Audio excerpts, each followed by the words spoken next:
మా సొంత మండలంతో పాటు భువనగిరి నగరికల్ కాన్ఫరెన్స్లో 2004లో ఆనాడు కాంగ్రెస్ ప్రభుత్వంలో 1,60,00,000తోని చిన్నగా స్టార్ట్ చేసుకున్నాం.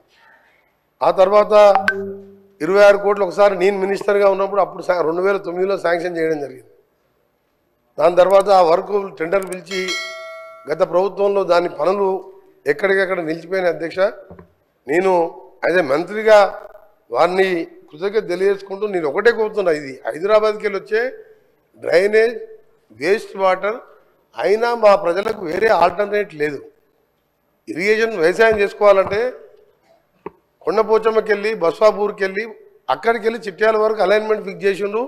ఇటు గుండ్రాంపల్లికి వెళ్ళి చౌటుప్పలు దాని ఇది కొండపోచమ్మకి ఆగిపోయింది, బస్వాపూర్ నింపలే.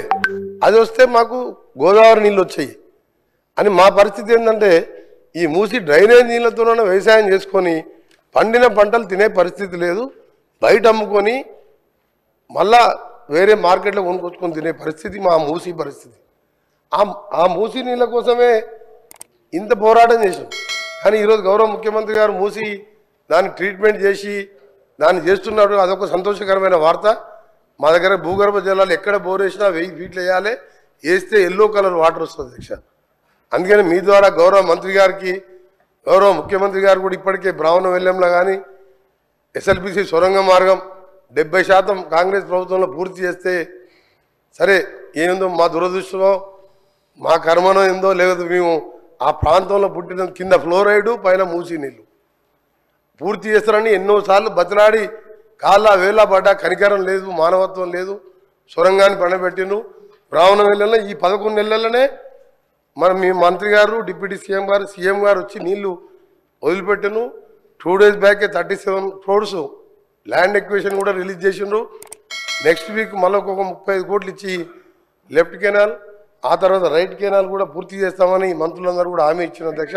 ఇది చాలా ఇంపార్టెంట్. ధర్మారెడ్డి పిల్లాయిపల్లి కాలువ మా గౌరవ శాసనసభ్యులు వీరేశం గారు చెప్పినట్టు కనీసం మూసి ట్రీట్మెంట్ అయ్యే వరకు బస్వాపూర్ పూర్తి చేసి అలైన్మెంట్ కూడా ఫిక్స్ అయింది. అది కూడా బస్వాపూర్ నింపితే భువనగిరితో పాటు గోదావరి నీళ్ళతో వ్యవసాయం చేసుకోవాలి.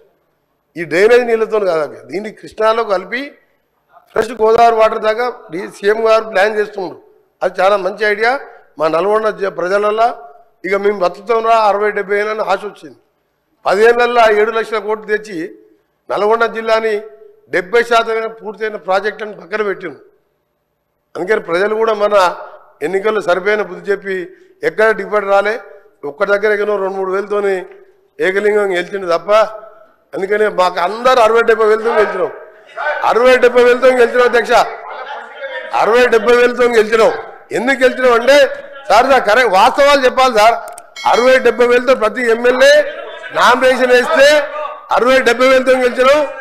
నల్గొండ పార్లమెంట్ సభ్యులు భారతదేశంలో సౌత్ ఇండియాలో 5,75,000 ఓట్లతో గెలిచిందంటే మా ప్రజలు గత ప్రభుత్వం మీద ఎంత కసిగా ఉన్నారో అది ఎగ్జాంపుల్ సార్ దగ్గర.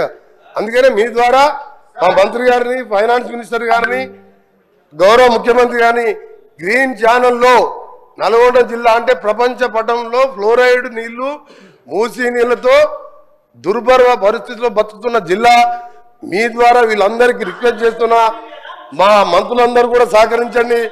40 లక్షల మంది మా ప్రజల జీవితాలను కాపాడాలని పిల్లాయిపల్లి ధర్మారెడ్డితో పాటు గోదావరి నీళ్లు గంధమల్ల ప్రాజెక్టు పైన మల్లన్న సాగర్ నిండా కడుపు నిండా 50 టీఎంసీ నీళ్లు దాచిపెట్టుకున్న అధ్యక్ష.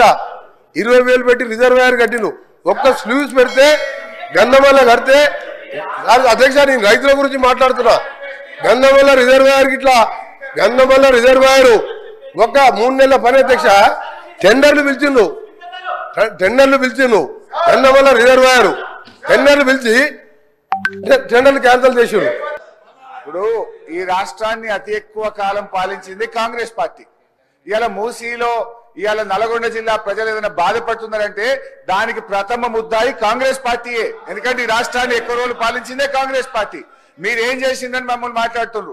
ఎస్ఆర్ఎస్పి స్టేజ్ 2 పనులు పూర్తి చేసి కాళేశ్వరం జలాలను నల్లగొండ జిల్లా తుంగతుర్తి, సూర్యాపేట, కోదాడ ప్రజలకు అందించిన పార్టీ బీఆర్ఎస్ పార్టీ.